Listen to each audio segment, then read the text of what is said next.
하나님 우리 아버지와 주 예수 그리스도로부터 오는 은혜와 평강이 여러분에게 충만하게 임하시기를 축복합니다. 지난 주말부터 이제 본격적으로 이게 시작되었습니다. 뭡니까? 장마입니다. 더위도 맞습니다. 장마가 시작이 되었는데 비가 많이 올 걸 뻔히 알면서도 창문을 열어놓는 일은 없어야 하겠습니다. 또한 비가 오는 날에 저기 창문 하나가 열려 있는 것이 눈에 들어오거들랑 못 본 척하고 지나가지 맙시다. 비 들어오지 말라고 가서 그 열린 창문 닫아주면서 한번 살아보십시다. 창문 하나 닫을 기운이 나에게 있음을 감사하면서 해보자는 겁니다. 세상에는 눈이 있어도 보지 못하고 창문 하나 닫을 기운이 없어서 누워있는 인생들이 많기 때문입니다. 6월에는 웃어보자 하고 시작했는데 그 6월이 오늘 며칠입니까? 22일이다. 오늘 6월 22일은 한일 기본 조약을 맺은 지 60주년이 되는 날입니다. 60년 전 오늘 무슨 일이 있었냐? 미국의 주선으로 그 당시 우리나라 대통령하고 그 당시 일본의 총리가 한자리에 딱 만나게 된 겁니다. 만남의 취지는 이거였습니다. 앞으로 어째보자? 잘 지내보자. 과거에 우리가 연연하지 말고 미래를 바라보면서 양국 간에 서로 도울 수 있는 게 있다면 그래 도와주면서 살아보자 하는 취지로 모인 겁니다. 그래서 그때 일본이 우리나라에 경제개발에 쓰라고 돈을 지원해 줬는데 그냥 알아서 쓰라고 준 돈, 갚지 않아도 되니까 그냥 써 하고 준 돈이 얼마냐? 3억 달러. 여러분 돈이 아니라고 놀라지도 않는데, 그리고 나중에 갚아 하고 준 돈이 2억 달러. 그리고 민간 차관으로 3억을 더 꿔줬다는 겁니다. 그렇게 도합 받은 액수가 3 더하기 2 더하기 3 하니까 8억 달러를 지원받게 된 것입니다. 그래서 정부는 그 돈으로 뭐 했냐? 고속도로를 깝니다. 그때 깔려진 유명한 고속도로가 뭡니까? 경부고속도로. 그리고 제철소, 정류소, 발전소를 세웠다는 겁니다. 그런데 여러분, 아직도 세우지 못한 것이 있다고 합니다. 60년이 지난 오늘까지 아직도 세우지 못한 것, 그게 뭐냐? 그 당시 아파했던 사람들의 마음, 식민지 시절에 겪어서 상처가 있어 쓰러진 인생들의 마음, 그건 60년이 지난 오늘까지 제대로 세우지 못하고 그대로 방치하고 있다는 겁니다. 고속도로 중요한 거 압니다. 정류소, 발전소, 제철소 그 중요한 거 다 압니다. 그런데 그거보다 더 중요한 거 있지 않습니까?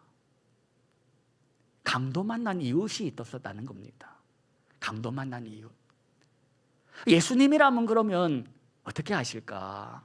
예수님이라면 내가 어떻게 돈을 쓰면 좋아하셨을까? 고속도로 짓고 정류소, 제철소, 발전소 지으면 좋아하시겠지만 강도 만나서 쓰러져 있는 인생을 세워주시는 것을 예수님은 더 기뻐하시고 잘했다라고 칭찬하지 않겠습니까? 이걸 늘 의식하면서 사는 사람, 예수님이라면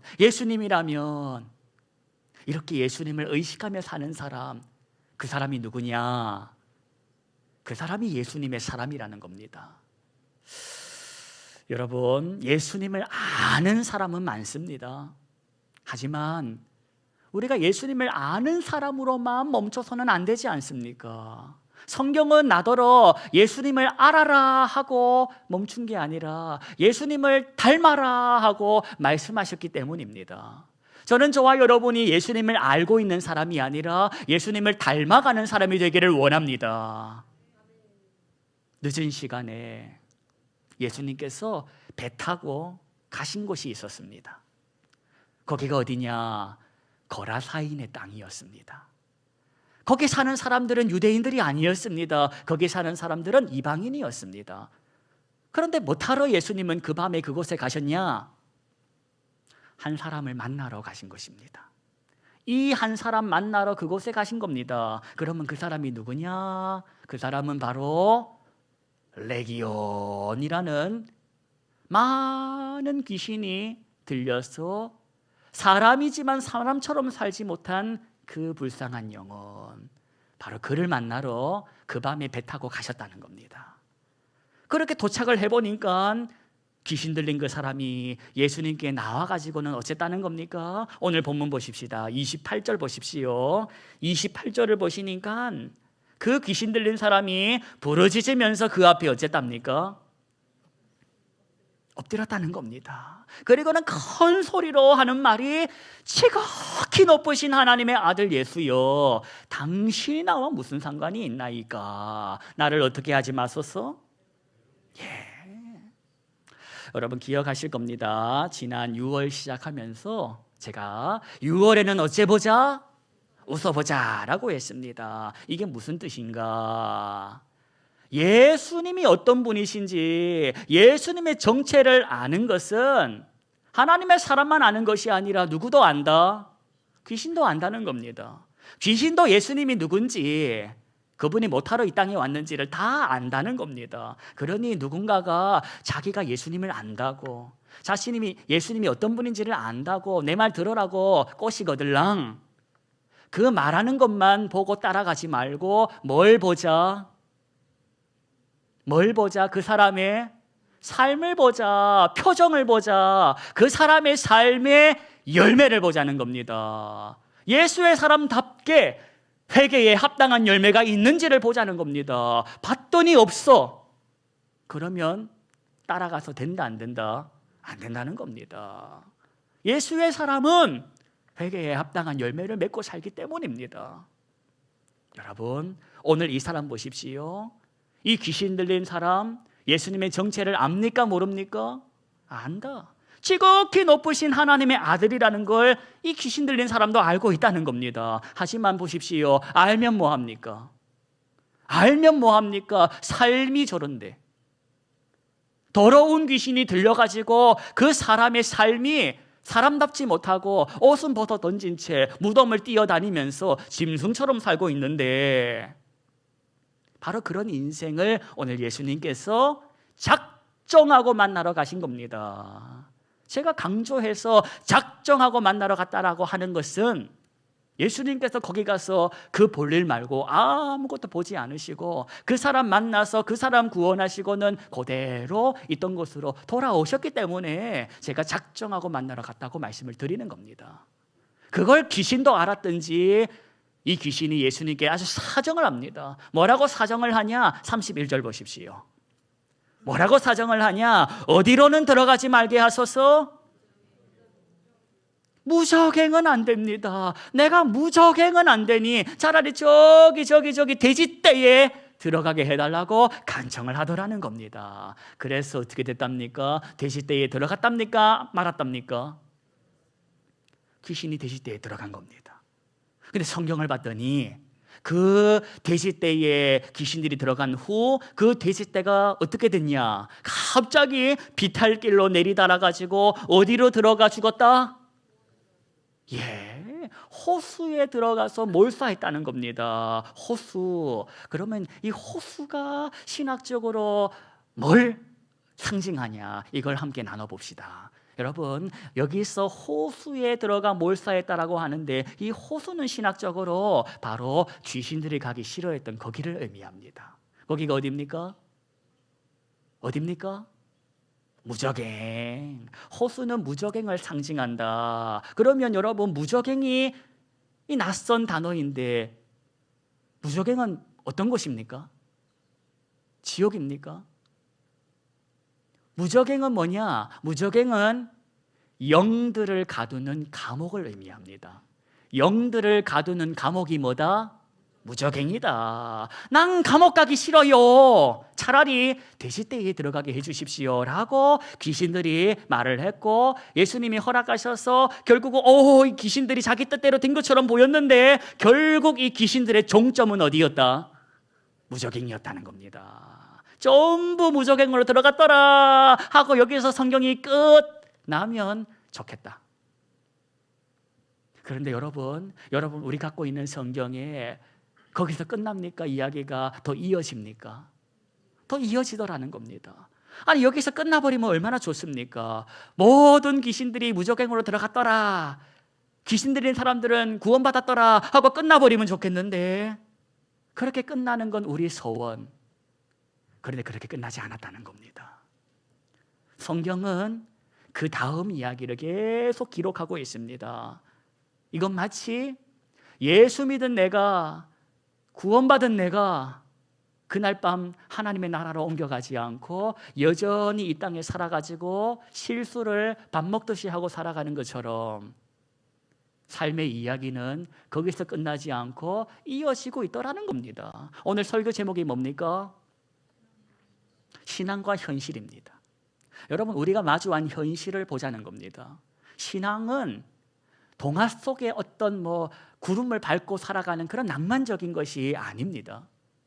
우리가 살아가는 삶의 현장은 바로 이 귀신 들린 사람이 고침을 받고 일어나는 일과 같은 그런 것이라는 겁니다. 뭔 소리냐? 여러분, 예수 잘 믿으면 삶에 문제가 없습니까? 교회 열심히 다녀도, 새벽기도 안 빠지고 다녀도 일어날 일은 일어납니다. 도대체 이게 뭘까? 오히려 내가 예수 믿는 것으로 인해 가지고 더 겪고 살아야 할 어려움이 막 나중에는 보입니다. 예수 안 믿고 살았으면 속 편하게라도 살았을 텐데, 이건 예수를 믿다 보니까 하고 싶은 말도 제대로 못 하겠고, 도대체 간이 힘들어가지고 못 살겠다. 예수 믿는 나에게 왜 이렇게 어렵고 힘들고 곤란한 일이 생길까? 오늘 성경으로 다시 들어갑시다. 돼지떼가 몰사했습니다. 마가복음서를 참고해서 보면 그날 밤 죽은 돼지의 숫자가 몇 마리라고 하는데 혹시 아십니까? 2,000마리. 그날 돼지떼가 호수에 들어가서 몰사한 그 숫자가 2,000마리였다는 겁니다. 그러면 그 죽은 2,000마리의 돼지는 여러분 생각에 주인이 없는 야생 돼지 같습니까? 주인이 있는 돼지 같습니까? 여러분이 주인이라면 찬송이 나오겠습니까? 여러분이 돼지 주인이라면 기쁘겠습니까? 오늘 이 돼지를 치던 사람들을 보십시오. 34절을 눈으로 보시는데 34절 제가 읽어드리겠습니다. 치던 자들이, 누구를 말하는 겁니까? 뭘 치는 자들? 돼지 치던 자들. 그들 눈앞에서 일어난 일입니다. 자기들이 돌보아야 할 돼지가 호수에 내리달아 죽는 걸 봤습니다. 여러분 같으면 보고 가만히 있겠습니까? 와 하고 가만히 있겠습니까? 아니면 그 길로 뛰어가겠습니까? 자기를 고용한 사람에게. 오늘 이 돼지 치는 사람들은 고용인으로부터 고용을 받아서, 주인에게부터 고용을 받아서 돼지를 치는 사람이었습니다. 그래서 이들은 바로 그 즉시로 마을로 뛰어가가지고 자기들 눈앞에서 일어난 일을 보고합니다. 여러분, 뭐라고 보고했을까? 성경에는 없습니다. 그런데 이들이 뭐라고 보고했는지는 알려줍니다. 누가 알려주냐? 내 본성이 알려줍니다. 성경에는 나오진 않는데 이들이 뭐라고 보고를 했는지는 내 본성이 알려준다는 겁니다. 내가 한눈 파는 바람에 돼지가 죽었다고 말하겠습니까? 내 실수라고 말하겠습니까? 내가 잘 살피지 못해가지고 저 돼지떼가 다 죽었다고 말하겠습니까? 뭐라고 말을 했을지는 내 본성이 지금 알려주고 있는 겁니다. 온 마을 사람들이 그들이 전해주는 얘기를 듣고 어쨌다는 겁니까? 현장으로 왔다는 겁니다. 그리고는 와서 봤다는 겁니다. 뭘 보냐? 35절을 보십시오. 35절 제가 읽어드리겠습니다. 귀신 나간 사람이 뭘 입고 있다? 그리고 정신은 어떻게? 그리고는 어디에 앉았답니까? 이걸 사람들이 봤다는 겁니다. 그런데 그걸 본 사람들의 마음이 어땠을까? 기뻤을까? 아니면 성경을 보니까 두려웠다는 겁니다. 그리고는 예수님께 하는 말, 계속 있어 달랍니까? 떠나 달랍니까? 이게 현실이라는 걸 기억하십시다. 이게 현실이다. 이게 그리스도인이 살아가는 삶의 현장이라는 겁니다. 이 현장을 보라는 겁니다. 이 현장을 제대로 보고 그 현장 속에서 나더러 살아라는 겁니다. 예수님께서 이 귀신 들렸다가 고침받은 남자에게 뭐라고 합니까? 39절을 보십시오. 주님께서 하시는 말씀이 이겁니다. 너 집에 가서 39절을 살아. 하나님이 너에게 어떻게 큰 일을 행하셨는지를 어째라? 말해라는 겁니다. 여기서 말하다라는 말은 입으로만 말하다라는 것이 아니라 의미는 삶으로 간증해라는 겁니다. 그랬더니 성경이 또 뭐라고 기록합니까? 39절 끝부분 보니까 그가 그랬답니까? 안 했답니까? 그렇게 살았답니다. 자, 이제 누구 차례입니까? 내 차례라는 겁니다. 내 차례. 여기 앉아있는 저와 여러분 차례라는 겁니다. 저와 여러분에게 나타난 하나님의 은혜로 내가 예수를 구주로 고백하게 되었고 내가 하나님의 자녀가 되었는데, 그러면 그게 끝이 아니라 그때부터 이제 시작되는 일이 있다는 겁니다. 하나님의 자녀된 나의 삶의 자리가 어디냐? 저 걱정 없는 하나님의 나라가 아니라 바로 여기라는 겁니다. 여러분이 땀 흘리고 있는 가정과 직장과 일터라는 겁니다. 일터, 내가 다니는 직장, 내가 살아가는 세상은 한 사람 멀쩡해진 것으로 기뻐하는 것이 아니야. 우리가 다 그 세상에 살아봐서 맛을 봐서 알지 않습니까? 세상은 한 사람 멀쩡해진 것으로 박수 치는 것이 아닙니다. 앞으로 더 죽을 돼지가 있으면 어쩌냐? 이번에는 우리 집 돼지가 죽으면 어쩌냐? 하고 걱정하고 염려하고 계산기 돌리는 것이 바로 세상이라는 겁니다. 서두에 말씀드렸습니다. 60년 전 오늘 대한민국하고 일본하고 뭐가 있었다?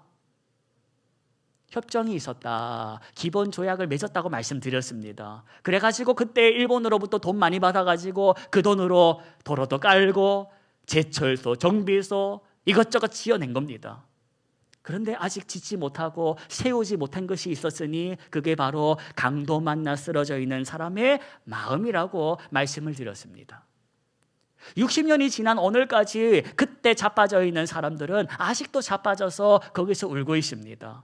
이걸 내 일이 아니라고, 우리 할머니 아니라고, 우리 할아버지 아니라고, 나랑 상관없는 이야기하고 모른 척하고 살면 편할 텐데, 그 편한 삶을 나더러 살아라는 것이 아니라 바른 삶을 살아라고 하나님 말씀하시는 겁니다. 강도 만난 자의 뭐가 되어줘라? 친구, 이웃, 원수가 아니라 친구가 되어줘라, 이웃이 되어주라는 겁니다. 이걸 세상더러 주님 하신 말씀이 아니라 저와 여러분에게, 그리스도인에게 하신 말씀이라는 것을 기억하자는 겁니다. 이걸 저 인생에게 줬으면 내 속이 편할 텐데 하나님의 사람에게 하신 말씀이라는 것이 오늘 내 마음을 불편하게 하는 겁니다. 장마가 시작되었습니다. 세상에 내리는 저 장마가 딱딱하게 굳은 땅을 부드럽게 하듯이 내 마음이 굳어가고 있는 건 아닌지, 그러면 뭐가 필요하겠냐? 내 굳어가는 마음을 부드럽게 할 은혜의 소낙비가 필요하지 않겠습니까? 이대로 굳어가도 괜찮습니까? 난 예수 믿었으니까, 난 이제 구원은 받았으니까 이제부터 살다가 죽을래. 여러분, 그리 살지 말라는 겁니다. 너가 구원받기 전에 하던 짓을 구원받은 이후에도 하면 너를 구원하신 하나님이 뭐가 되냐? 너가 전에 하던 짓은 멈추고 이제는 주님 닮아서 주님이 기뻐하는 짓을 하고 살아보라는 겁니다. 주님이 기뻐하는 게 뭐냐? 강도 만나 쓰러져 있는 사람들에게 손 내밀어 주라는 겁니다. 비가 들어차고 있는데 창문 하나 닫을 기운이 없어가지고 쓰러져서 끙끙거리는 인생이 눈에 밟히거들랑 가가지고 그 집에 열린 창문 좀 닫아주고 오라는 겁니다. 그러면 너 자비 들 거야. 너 시간 필요할 거야. 하지만 하라는 겁니다. 그걸 하나님께서 기뻐하시고 그 삶을 기억하신다라는 겁니다. 세상의 방식은 못하러 그래. 너랑 상관없잖아. 눈 감고 살아 라고 말하겠지만 저와 여러분이 하나님의 방식대로 사는 사람인데 오늘 이 말씀이 내 마음을 찌르고 불편하게 하면 그 삶에 응답해야 되지 않겠습니까? 그런데 이게 각오한다고 되는 것이 아니고 의지적으로 되는 것이 아니고 하나님의 영, 그리스도의 영, 성령께서 나에게 힘이 되어 주셔야지만 가능하다. 그래서 우리가 성령의 충만함을 날마다 구해야 하는 것입니다. 또다시 살아갈 이 한 주 어떻게 살아야겠습니까? 세상은 돼지값을 계산합니다. 그날 죽은 돼지가 2,000마리, 한 마리에 얼마, 이걸 누구에게 덮어 씌워서 뜯어낼까? 다음에는 우리 집 돼지가 죽으면 어쩌노? 이럴 바에는 주님 좀 가십시오. 때가 되면 제가 부르겠습니다. 나 죽기 전에 오셔서 그때 나를 구원하시면 서로 좋지 않겠습니까? 이런 마음이 올라올 때, 그런 소리를 세상에서 해댈 때 요즘에는 뭐라고 합니까? 나 알았어. 나중에 70대면 교회 갈 테니까 그때까지 내버려 두라는 소리로 바꿔 말하지 않습니까? 저와 여러분이 살아가는 세상에 들어가서 비록 세상은 돼지값 계산하고 있지만 저와 여러분은 돼지값 계산하는 것을 그만두고 창문이 열려서 비가 들어차는 인생이 보이거들랑 창문 하나 닫아주자는 겁니다. 돼지값 2,000마리 계산할 실력이 없으면 창문 하나 닫아줄 수 있는 기운은 있으니 그거 하고 살아보자는 겁니다. 그거 하면 누가 기뻐하시냐? 하나님이 기뻐하신다. 내 안에 계시는 성령께서 기뻐하신다. 그러니 내 마음이 즐겁더라. 내 마음이 즐거운 것은 내 안에 계시는 하나님께서 기뻐와 춤을 추시니 내가 덩달아 기뻐하는 것입니다. 여러분은 하나님의 사람입니다. 여러분, 우리는 내 멋대로 살다가 죽기에는 글렀습니다. 편하게 살기에는 글렀다는 겁니다. 그러니 편하게 살 생각하지 마시고 주님 닮아 바르게 사는 삶을 지금부터 해보십시다. 살아갈 이 한 주 더 올 겁니다. 비가 많이 올 겁니다. 비가 올 때마다 이 말씀 생각나시기를 주의 이름으로 축복합니다. 기도하겠습니다. 하나님, 우리 삶의 자리는 돼지값 계산하는 자리입니다. 누가 저 돼지값 물어주나 그렇게 서로 간에 계산기를 돌리는 이 세상 속에 우리를 두신 것은 이 세상 속에서 하나님의 식을 살아보라고, 하나님의 법을 살아보라고 하신 줄로 믿습니다. 주님, 우리가 가진 기운으로 되지 않기에 도움을 청합니다. 성령의 충만함을 우리에게 허락해 주셔서 하나님의 기쁨에 참여하게 하여 주옵소서. 쓰러져 자빠져 있는 인생, 그 인생 모른 척하지 말게 하시고 그 인생에게 손 내밀어 줄 수 있는, 강도 만난 이웃에게 다가가서 손 내밀어 줄 수 있는 용기가 있게 하여 주옵소서. 이 한 주간 말씀이 생각나는 기적을 일으켜 주시기를 예수님의 이름으로 기도합니다. 아멘.